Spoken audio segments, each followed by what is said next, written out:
What we wanted to deliver, and the Russo brothers have done a tremendous job in delivering this, is a movie unlike any other Marvel movie. It is tonally very, very different. It's got the humor, it's got the action, but at the same time, we see characters exploring their situations in a much deeper and richer way than we've done in the other films. And there's a level of action in this film and a level of practical action, of actual stunts, of actual car chases, that is above and beyond anything we've done in any of our films. We wanted to come out of the gates full force because we knew we were bringing a fresh version of Cap to people in this movie because of the fact he's evolved since audiences have seen him last. And we just wanted to throw people into it as hard and fast and as exciting as we could. So we went through months of just staging fights and shooting them and thinking about what excited us about them. And then from that, we sort of took our highlights, our favorites, and then we would figure out how we would take those beats and marry them into the locations as we began to find them, like the Lemurian Star. Cap's mission when he takes over that ship is to covertly and as quickly as possible take out all the guards on the deck. How's he going to do that? He's going to move at super speed, he's going to move with super strength, and he's going to, you know, what we call knockout shots, right? Every guy, when he leaves that guy's got to be out, because if that guy gets up and pulls an alarm, everything's over. So you'll notice that, you know, every guy he approaches is either thrown overboard or completely knocked out before he moves on to the next guy. What we're telling the audience is in the 2 years since the Avengers, he's done all this training. So when you drop him on that boat, we're catching you up to speed on how he fights now, that it's real world, that it's in real world situations. With that type of combat, to make it cool, I think you have the liberty to kind of get a little more of a gritty feel. This movie's all handheld. It's just a really interesting approach to a superhero movie. I don't think I've seen a superhero movie shot that way yet. We want to move away from impressionistic action and into specificity, because Cap's abilities are all about his superhuman abilities. So unless you can, you know, you can really follow his fighting style, you're losing an element of what makes him exciting to watch the character. We're down in Long Beach at the Sea Launch Commander, which is a very rare satellite launch vessel. And what we have here is a great sequence for Chris Evans, who's been doing a ton of fight training to really make the fights practical and visceral, fighting George St. Pierre. He's the UFC welterweight champion and has brought his own fighting style to the character of George Batroc. It's an honor getting beat up by Captain America. That's all I can say. It's a lot of fun. And in the choreography, we tried to put together a fight that played to George St. Pierre's strengths, because his martial arts background and his MMA notoriety. We wanted to put some moves in there that people would recognize, and make him a sufficient foe for Cap. It's a very action-heavy film, and it requires a lot of stunt work. And I think both Chris and Scarlett wanted to be able to do as much as possible when we got to these action sequences.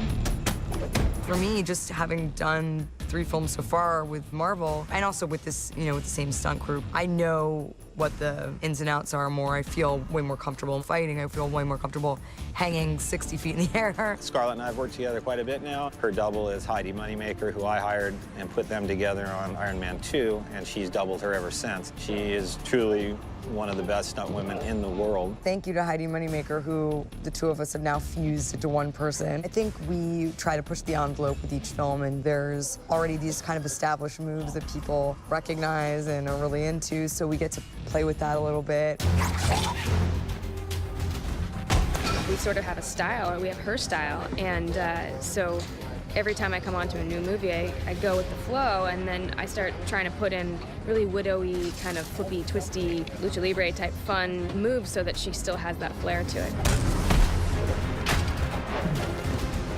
A lot of the stunts in this film involved a lot of wire work, a lot of like rappelling down things. We had her up about 3 stories inside of a ship with steel all around, and we dropped her down. You know, it was about a 30 or 40-foot drop, and she's shooting guns and very repeatable. It was safe, but she trusted us, and she did a great job.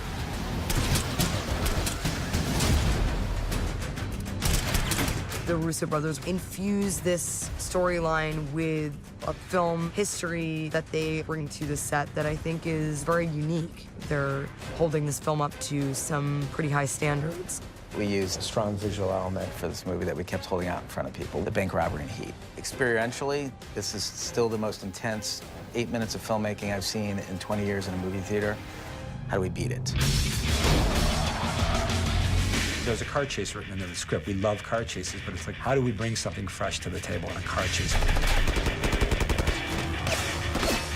You read a script, you look at it, like, oh God, it's great, we get to do this gag, we get to do this gag. It's so much fun to be able to create these accidents and these effects and these explosions. We're gonna pull this car in here at about 50 miles an hour, so it'll look like a very violent wreck. The way we're shooting it inside with Sam, you can really see, you know, that it is a violent wreck. Give me the wheel!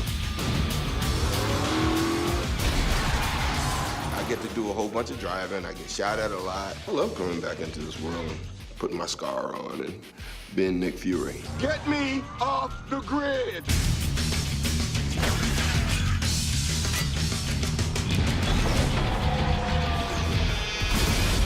The story dictates the action. What's great about this movie is that it was constantly dictating some pretty awesome things. The second act climax, the end of Act 2, is this huge blowout on the shoreway. We tend to write some of the big stuff in a white box. You know, we assume some way we'll be able to do something, and whether it's a CGI environment or whether we're going to build something. In this case, I did not realize an actual American metropolis was going to say, yes, sure, shut down 3 miles of our freeway and go to town. Marvel had worked with Cleveland before on Avengers, so when we asked to come back and asked them if we could have access to some of their biggest locations, they were great at accommodating us. And we feel incredibly lucky because if you see behind me, the pure production value you get from being on a location like this is something that we couldn't possibly build on a backlot. What they came up with, I've certainly not seen in any Marvel movie. It was really, really intricate and very different.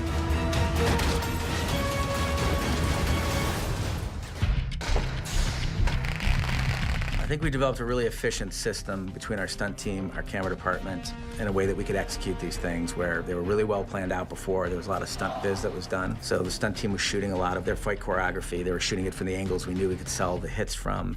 And then they would bring that to set. We'd all note it. Everybody would give their 2 cents. They'd do some more notes. So by the time we got to set, we had a very complete stunt viz of the sequence, which made it much easier and quicker to shoot it. Actually coming down the middle, so as our heroes are running this way and this way. So this is the car that is going to get blown up when she goes behind it, and this is the car that Cap is ricocheted off the windshield.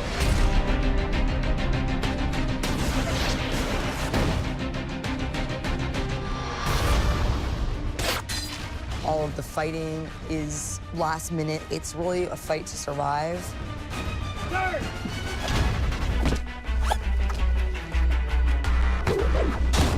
It's all kind of a choreography, so it's sort of like a dance that you share with somebody. And there's so many little technicalities about spacing and kind of energy and speed, and sort of the whole thing like crescends into a whole different piece, and then it moves into a slower section.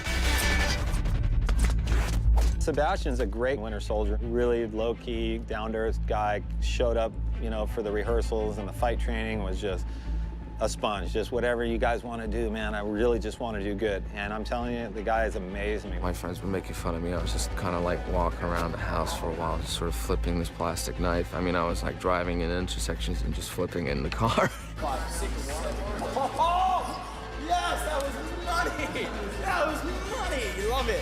I think first and foremost, the credit really has to go to our stunt guys, Sam, Chris's stunt, James Young, who's mine. They're just really, really good. We want this to be hard-hitting, so we tried to make it as exciting as possible. Because Cap is such a strong character and has such a powerful moral center and conviction to him, it's like the way you test a character like that is just by trying to tear him down as hard as you can. We want to see that physically in this movie. The thing that makes Cap the most interesting is when you take him to the 12th round, and he's beat up, and he's bloody, and he's stumbling, and does he stay on his feet? And that's when you feel the real victory in him. Cap doesn't fly, he doesn't shoot lightning bolts. He punches and kicks. It's very meat and potatoes. And so with that type of combat, to make it cool, I think you have the liberty to kind of get a rougher feel.